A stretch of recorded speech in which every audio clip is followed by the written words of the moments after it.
ایک بھولی ہوئی مہم کی داستان ہے اب جب ہندوستان میں مغل سلطنت کا نام لیا جاتا ہے تو ذہن فوراً دہلی، آگرہ، لاہور، کشمیر، دکن اور اورنگزیب کے وسیع سلطنتی نقشے کی طرف جاتا ہے۔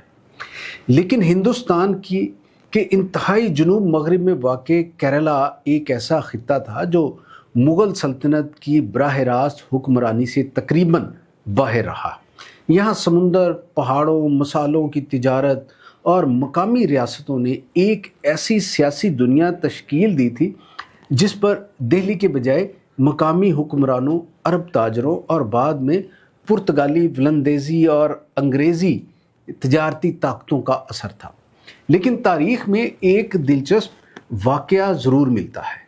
تقریباً 1680 میں ایک مسلمان فوجی سردار جسے مقامی روایات میں مکیلان کہا جاتا ہے، جنوبی وناد پر حملہ آور ہوا۔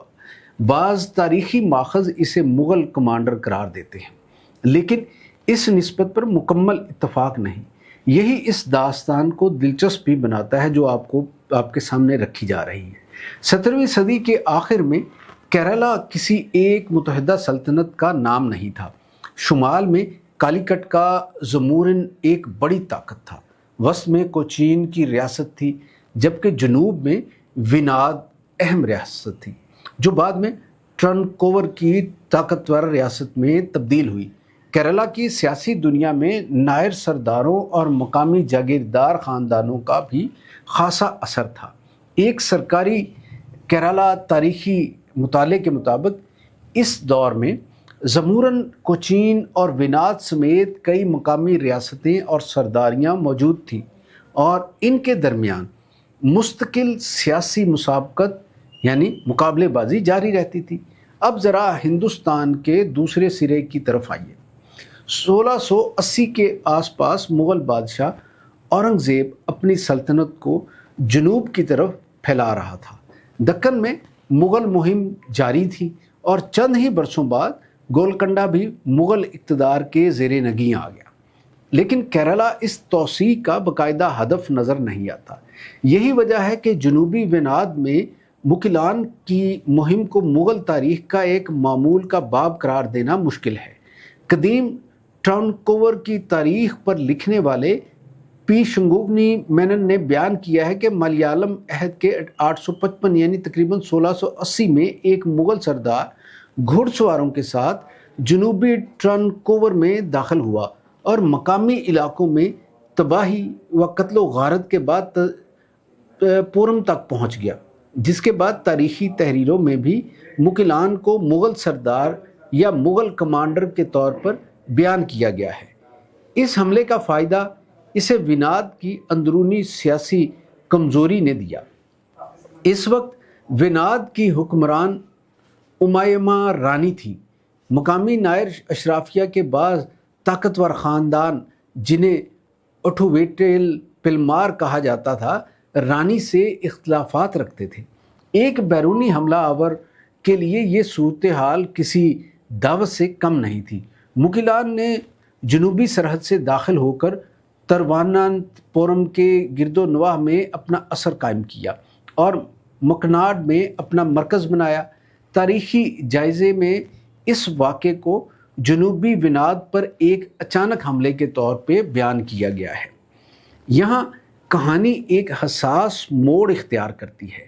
مقامی روایات میں آتا ہے کہ حملہ آور کی پیش قدمی کے خوف سے پدما نابھ سوامی مندر کے محافظوں نے مندر کو بند کر دیا اور وہاں سے چلے گئے۔ لیکن جدید تاریخی تحقیق ہمیں خبردار کرتی ہے کہ اس واقعے سے متعلق بعد کی روایات میں مبالغہ شامل ہو سکتا ہے۔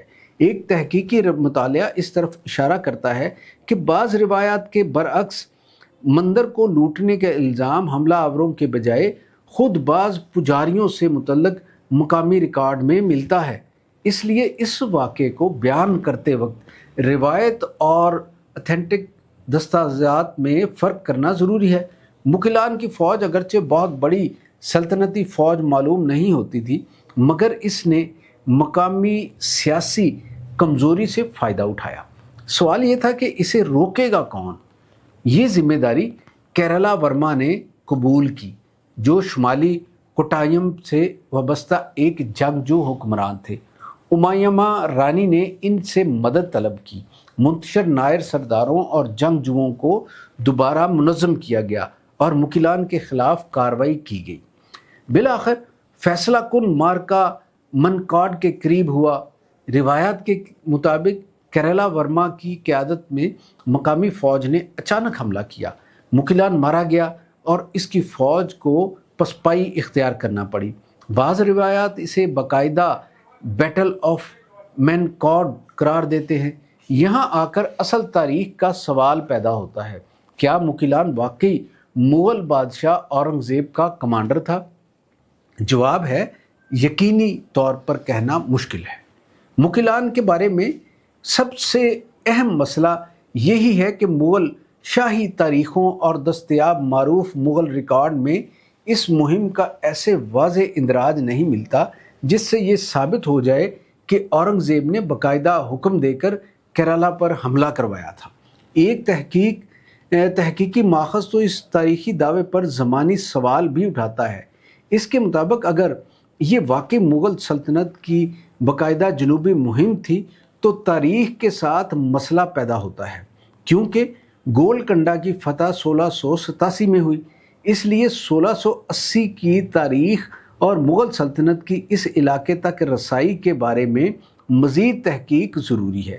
یہ بھی ممکن ہے کہ مکیلان کسی مقامی مسلمان جنگجو یا آزاد سردار کا نام ہو جسے بعد کی روایت نے مغلوں سے جوڑ دیا۔ بعض لوگوں نے یہ قیاس بھی کیا ہے کہ مکیلان دراصل مغل سے نکلنے والی مقامی اصطلاح ہو سکتی ہے، لیکن یہ بھی ایک مفروضہ ہے، حتمی تاریخ حقیقت نہیں۔ اس لیے یہ کہنا کہ مغل سلطنت نے کیرلا فتح کر لیا تھا تاریخی طور پر غلط ہوگا۔ کیرلا کبھی مغل سلطنت کا باقاعدہ صوبہ نہیں بنا، نہ وہاں مغلوں کا مستقل انتظامی نظام قائم ہوا، نہ مغل گورنر مقرر ہوئے، نہ مغل ریونیو نظام نافذ ہوا۔ اگر مکیلان واقعی مغل کمانڈر تھا تو بھی اس کی مہم ایک محدود فوجی در اندازی یا مہم سے زیادہ دکھائی نہیں دیتی، اور یہی فرق بہت اہم ہے۔ ہندوستان میں مغلوں کی جنوبی پیش قدمی کے باوجود کیرلا کی سیاسی دنیا بنیادی طور پر اپنی مقامی طاقتوں کے ہاتھ میں رہی۔ بعد میں اس خطے پر اثر انداز ہونے والی سب سے اہم بیرونی طاقتیں پرتگالی، ڈچ، انگریز اور پھر میسور کے حکمران بنے۔ کیرلا میوزیم کے مطابق یورپی آمد نے یہاں کی سیاسی تاریخ میں ایک نیا دور شروع کیا۔ پرتگالیوں کے بعد ڈچ نے پرتگالی اثر کو پیچھے دھکیلا اور 17ویں صدی میں تجارتی و سیاسی مقابلہ تیز ہو گیا۔ دلچسپ بات یہ ہے کہ کیرلا پر واقعی ایک بڑی مسلم فوجی یلغار بعد میں ہوئی، مگر وہ مغلوں کی نہیں بلکہ میسور کے حیدر علی کی تھی۔ 1766 سے میسور کی فوج نے مالابار میں وسیع فوجی مہم شروع کی اور کالیکٹ سمیت متعدد علاقوں کو اپنے زیر اثر لے لیا۔ پھر انگریز آئے اور کیرلا کی تاریخ ایک اور رخ اختیار کر گئی۔ چنانچہ اگر آج سوال پوچھا جائے کہ کیا مغل کبھی کیرلا گئے تھے تو سب سے محتاط جواب یہ ہوگا کہ مغل سلطنت کی جانب سے کیرلا کی باقاعدہ فتح یا حکمرانی کا کوئی مضبوط ثبوت نہیں۔ البتہ تقریباً 1680 میں مکیلان نامی ایک جنگجو کی جنوبی وناد میں مہم کا تاریخی ذکر ضرور ملتا ہے، جسے بعض ماخذ مغل سردار سے منسوب کرتے ہیں۔ تاریخ کا حسن یہی ہے کہ وہ ہمیشہ ہاں یا نہیں میں جواب نہیں دیتی۔ بعض اوقات ایک چھوٹا سا واقعہ صدیوں کے سوال کو جنم دیتا ہے۔ مکیلان کی داستان بھی ایسا ہی سوال ہے۔ ممکن ہے وہ مغل کمانڈر تھا، ممکن ہے وہ ایک آزاد مسلمان سردار تھا، ممکن ہے بعد کی روایت نے اسے مغل بنا دیا ہو، لیکن ایک بات نسبتاً واضح ہے، کیرلا مغل سلطنت کا حصہ نہیں بنا، اور شاید یہی اس کہانی کا سب سے دلچسپ پہلو ہے۔ ایک ایسی سلطنت جو ہندوستان کے بیشتر بڑے حصے پر چھا گئی وہ ہندوستان کے اس سبز پہاڑی سمندری جنوبی خطے کو مستقل طور پر اپنے سیاسی نقشے میں شامل نہ کر سکی۔ تاریخ کے نقشے پر کبھی کبھی سب سے اہم چیز وہ بھی ہوتی ہے جسے کوئی سلطنت فتح نہ کر سکی۔